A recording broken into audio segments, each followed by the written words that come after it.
The DJ cranked up another cheesy wedding song, the dance floor a sweaty mess of swaying bodies. Sarah, radiant in her white dress, was laughing with my sister, oblivious to the bomb she'd just dropped. My blood ran cold. "Did you just say, Dad?" I croaked, the words catching in my throat. Sarah's smile faltered. "What? No," she said, her voice a touch too high. I meant to say." The crowd noise seemed to fade away, replaced by a dull roar in my ears. My gaze darted around the room, searching for some escape pod from this surreal moment. Everyone seemed happy, blissfully unaware of the darkness that threatened to consume me. "Sarah," I pressed, my voice low and dangerous. "What did you mean by Dad?" She met my gaze for a fleeting moment, a flicker of fear in her eyes betraying the carefully constructed facade. Then, her face hardened. "Nothing," she snapped, "you must have heard wrong. Come on, let's dance." She reached for my hand, but I recoiled. The warmth of her touch suddenly felt foreign, repulsive. "Dance?" I scoffed, "Not until you tell me what the hell that was about." The music seemed to screech to a halt, replaced by a collective gasp from the crowd. All eyes were on us now, the picture of perfect newlyweds crumbling before them. Sarah's cheeks flushed crimson. "This is ridiculous," she hissed. "We can talk about this later, in private." Later? How could I possibly wait later? The seed of doubt, once planted, was taking root, twisting and growing with each passing second. I wouldn't let her push this under the rug. Not anymore. "No," I said, my voice firmer than I expected. "We talk about it now. Right here, right now." The silence was deafening. Sarah's eyes darted around the room, desperate for an escape, for someone to intervene. But there was no escape. Not anymore. The truth, whatever it was about to come out. And a horrifying part of me, a part one didn't recognize, couldn't wait to hear it. The room held its breath, a thousand eyes locked on Sarah and me. My heart pounded a frantic rhythm against my ribs, each beat echoing the growing storm of emotions inside me. "Dad?" I repeated, the word tasting like ash in my mouth. "You're saying?" Sarah's voice, when it finally came, was barely a whisper. "Yes," she confessed, her shoulders slumping in defeat. "It started at the reception." The revelation hit me like a physical blow. My own wedding reception, the very night I pledged my life to her, they were. A wave of nausea washed over me, threatening to spill over. But, why? I managed to choke out, the question laced with disbelief and a raw, primal anger. Tears streamed down Sarah's face, carving tracks through her carefully applied makeup. I don't know," she stammered. He just touched me. And I didn't stop him." Disgust and fury twisted in my gut. Suddenly, all those little things I'd ignored over the years.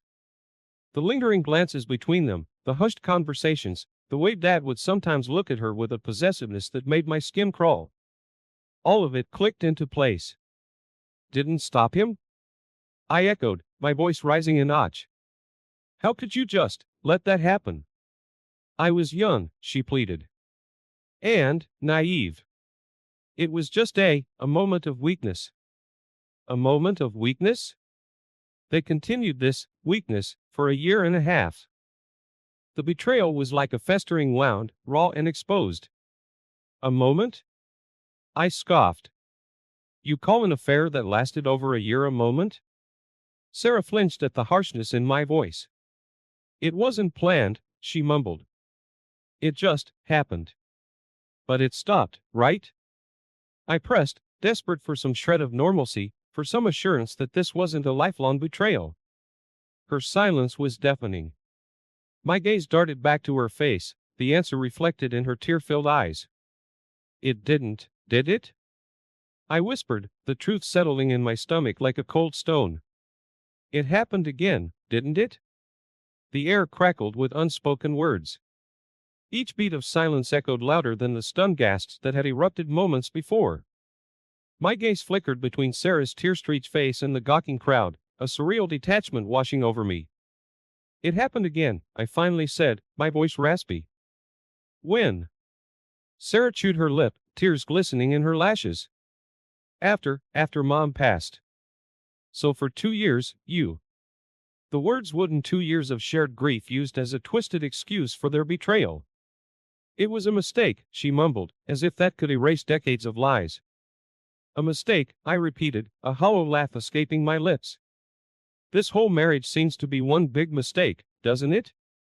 A sob escaped her lips, but I barely registered it. My mind was a chaotic storm, churning with questions and a growing sense of betrayal that gnawed at my insides. There's more, isn't there? I rasped, the words heavy with dread. Somehow, I already knew. Sarah's eyes widened in alarm. No, she choked out, a flicker of desperation in her gaze. There's nothing else. But the lie hung heavy in the air, thick and suffocating. Intuition, honed by years of ignoring small inconsistencies, screamed at me. Look at me, Sarah, I commanded, my voice low and dangerous. Tell me the truth, everything. A tremor ran through her, and she finally met my gaze. The fear in her eyes mirrored the icy knot forming in my stomach. It never really stopped, she confessed, her voice barely a whisper. We'd see each other occasionally for years. Years, the revelation punched the air out of my lungs. My entire married life, built on a foundation of sand, was crumbling around me. But, our kids, I stammered, a horrifying thought slithering into my mind. There weren't others, were there? Sarah's gaze flickered away for a fleeting moment, then she locked eyes with me, her expression unreadable. The silence stretched, each tick of the clock an eternity. There was one other time, she finally whispered, her voice barely audible. One other time, I echoed, the words devoid of meaning. When? Before we were married, Sarah mumbled, shame twisting her features. Just a one-night stand. One night stand, suddenly, everything, the lingering doubts about our early days, the whispers about her past, clicked into place. My world had been built on a lie that stretched back before our vows were even spoken. The wedding reception felt like a lifetime ago. Gone were the joyful speeches, the clinking of glasses, the carefree dancing. In their place, a suffocating silence hung heavy in the air, punctuated only by the occasional sniffle from Sarah and the hushed murmurs of the stunned crowd. I couldn't bear to look at them, the friends and family who'd witnessed the unraveling of my life. Shame burned in my gut, a searing counterpoint to the icy rage that gnawed at my insides. Sarah kept stealing glances at me, her face a mask of guilt and desperation. Every time I met her gaze, I sought out the woman I'd loved for nearly 4 decades, but a stranger who'd built our entire life on a foundation of lies. Days turned into a blur of strained silences and tearful apologies. Sarah tried to explain, to justify, but her words were meaningless noise compared to the deafening roar of betrayal in my head. The weight of this secret choked the air out of every room. Conversation, once filled with easy banter, became a minefield of unspoken accusations and simmering anger. How could we talk about the weather, the kids, anything normal, when the very foundation of our existence was rotten? The thought of telling the kids was like a physical blow. How could I break their world apart like this? They deserved better than this tangled web of deceit. Yet, the thought of keeping this secret, of pretending everything was normal, felt equally unbearable. The innocence of our 17 grandchildren mocked the darkness that now consumed me. Their laughter, once a source of joy, now echoed the hollowness within me. Sleep offered no escape, nightmares, vivid and relentless, replayed the scenes of their betrayal, twisting the knife deeper in my gut. The house, once a haven of shared memories, became a suffocating prison. Every corner held a ghost of a happy moment, now tainted by the knowledge of their lies. The furniture, the pictures, even the worn carpet, everything felt like a lie. One evening, I couldn't take it anymore. The silence pressed in on me like a physical force. I needed to get out, to escape the suffocating atmosphere of our shared betrayal. I'm going for a walk, I announced to Sarah, my voice raspy. She looked up, startled, a flicker of hope flitting across her face. Do you want me to come? The question pushed me over the edge. No, I snapped, I need some time alone. Her hope flickered and died, replaced by a flicker of something that might have been fear. I didn't care, all I wanted was to escape this web of lies, to breathe air that wasn't choked with deceit. Stepping out into the cool night air, I slammed the door behind me with a force that rattled the windows. It wasn't enough. The anger, the hurt, it all boiled over, threatening to consume me. I needed answers, needed them bad, and maybe, just maybe, there was someone who could give them to me. Someone who'd known all along. Rain lashed against the windshield as I drove aimlessly, the wipers struggling to keep pace with the downpour. My mind was a churning storm, replaying memories in a relentless loop. Every happy moment from our marriage was now tainted, poisoned by the knowledge of their betrayal. Back at the house, Sarah had watched me leave with a mixture of fear and something else I couldn't quite decipher. Maybe desperation, pity, it didn't matter. Right now, all I craved was the truth, some shred of understanding in this chaotic mess. My gaze drifted to the rearview mirror, catching a glimpse of a familiar building, the retirement home where my dad spent his final years. A jolt shot through me. A memory, long buried, surfaced from the murky depths of my mind. Years ago, after a particularly heated argument with my father, a bitter accusation had slipped from my lips. "Leave her alone," I'd yelled, the words fueled by a potent mix of anger and a strange, unexplainable jealousy. My father's reaction had been odd. A flicker of something akin to panic crossed his face before he dismissed my outburst with a forced laugh. Now, with the weight of Sarah's confession heavy on my chest, the memory took on a sinister new light. Had it been about Sarah? Was my gut feeling all those years ago more than just youthful suspicion? Another memory flickered. My mother, a worried crease between her brows, once mentioned catching Dad acting strangely around Sarah. Had she suspected something too? The thought gnawed at me. Desperate for any shred of evidence, for confirmation of my growing suspicions, I knew what I had to do. Returning home, the house felt colder, more oppressive than ever. Ignoring Sarah's questioning glance, I made a beeline for the attic, a dusty repository of our past. Boxes piled high, overflowing with forgotten treasures and faded memories. Hours bled into one another as I sifted through old photo albums, love letters, birthday cards. Anything that might hold a clue, a whisper of the truth. Disappointment gnawed at me. Just as I was about to give up, a forgotten photo album slipped from a dusty stack, scattering its contents across the floor. My heart lurched as a crumpled piece of paper fluttered to my feet. It was a love note, the faded ink barely discernible. But the elegant handwriting, the endearments whispered on the page, there was no mistaking it. It was Sarah's, and it was addressed to Dad. The confirmation hit me like a physical blow. The air grew thin, the room closing in around me. This wasn't just an affair. It was a full-blown love story playing out under my very nose, hidden in plain sight for decades. Rage, hot and blinding, surged through me. Tears welled in my eyes, blurring the incriminating note. Years of betrayal, a lifetime of lies, all laid bare on this single sheet of paper. With a trembling hand, I pocketed the note, the weight of it a tangible symbol of their deceit. I needed air, space to process this shattering discovery. My gaze fell on the stairs, leading down to where Sarah sat, oblivious to the truth I now held. The confrontation, I knew, was inevitable. And this time, I wouldn't hold back. The truth, however ugly, would finally be laid bare. The crumpled love note felt heavy in my pocket, a constant reminder of the betrayal that poisoned my life. Sleep was a stranger, replaced by restless nights fueled by anger and a gnawing sense of injustice. The house, once a haven, felt like a tomb. Every corner echoed with memories, both happy and painful, now tainted by the knowledge of their lies. The silence was deafening, punctuated only by the phantom echoes of laughter and everyday conversations. Even the furniture, the worn rug where the kids used to play, everything seemed to mock me with its normalcy. The lawyer's office was sterile and impersonal, the air thick with the weight of legalese and broken dreams. Divorce. The word hung heavy in the air, a concrete symbol of the fractured remains of my life. Alimony, child support, asset division, the financial implications were daunting, another layer of stress heaped upon the mountain of emotional turmoil. That money was a distant concern right now, all I wanted was the truth, a full accounting of their years-long deceit. And maybe, just maybe, a shred of justice. The days blurred together in a haze of grief and anger. Social gatherings became an unbearable ordeal. Facing friends and acquaintances, pretending everything was normal, felt like a betrayal itself.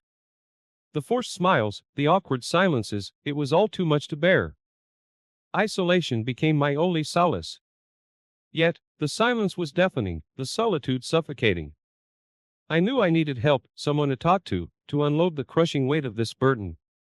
Reaching out to John, my oldest friend, felt like a lifeline thrown across a vast ocean of despair. He listened patiently, his gruff exterior belying a well of empathy. The words tumbled out, a torrent of pain and anger that I hadn't even realized I was holding back.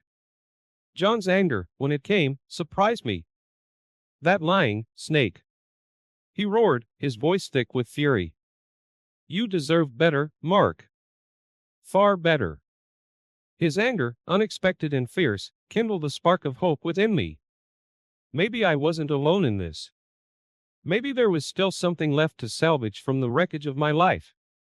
Slowly, tentatively, I began to reach out. A call to my sister, a coffee date with an old college buddy, each connection, however fleeting, felt like a lifeline thrown across the abyss.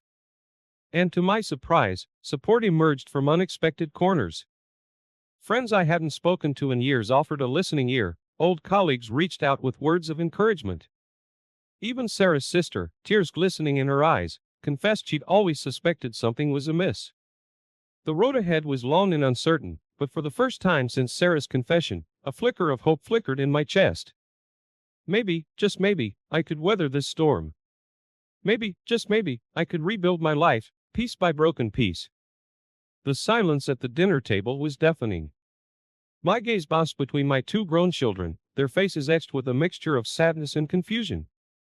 The news of the divorce had hit them hard, forcing them to choose sides in a battle they never asked to be in. "So, it's true," Sarah finally broke the silence, her voice tight with emotion. Dad's the reason?" I swallowed the lump in my throat, the crumpled love note burning a hole in my pocket. "Yes," I rasped. There's no easy way to say this, but it's been going on for years."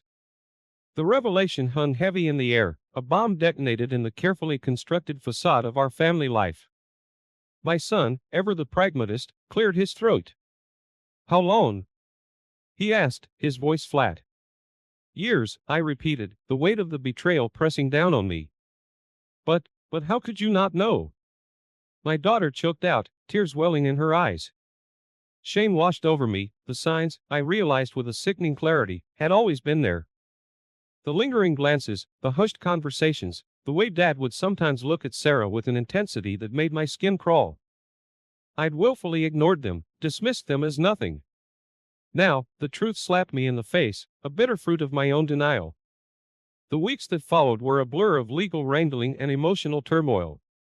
Sarah's lawyers, predictably, painted a different picture, portraying me as the cold, distant husband while casting her as the victim.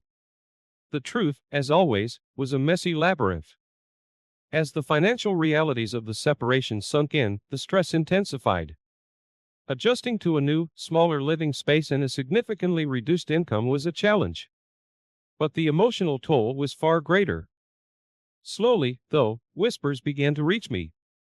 Old friends, former colleagues, they all harbored suspicions about Sarah and Dad's relationship. Their stories, fragments of a larger truth, painted a picture of a betrayal that stretched back even further than I originally thought.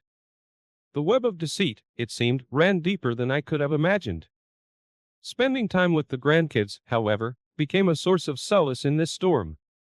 Their innocent laughter, their unfiltered affection, it was a reminder of the good in the world, a reason to keep moving forward.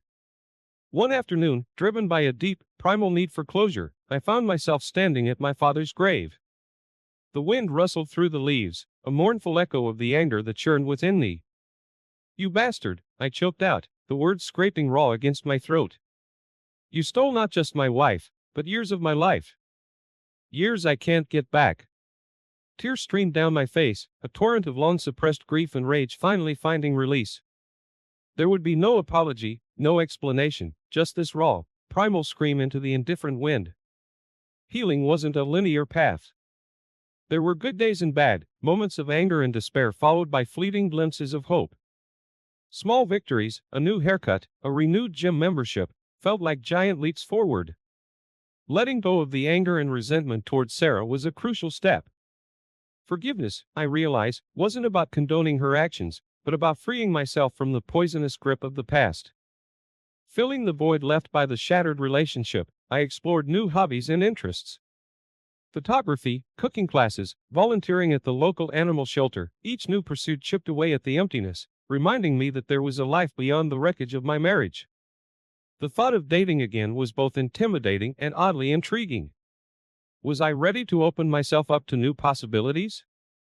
The answer, for now, remained shrouded in uncertainty. Forgiving the children, understanding that they were caught in the crossfire, allowed for a tentative mending of broken relationships. Holidays and family gatherings took on a new, more informal form as we navigated the new family dynamic.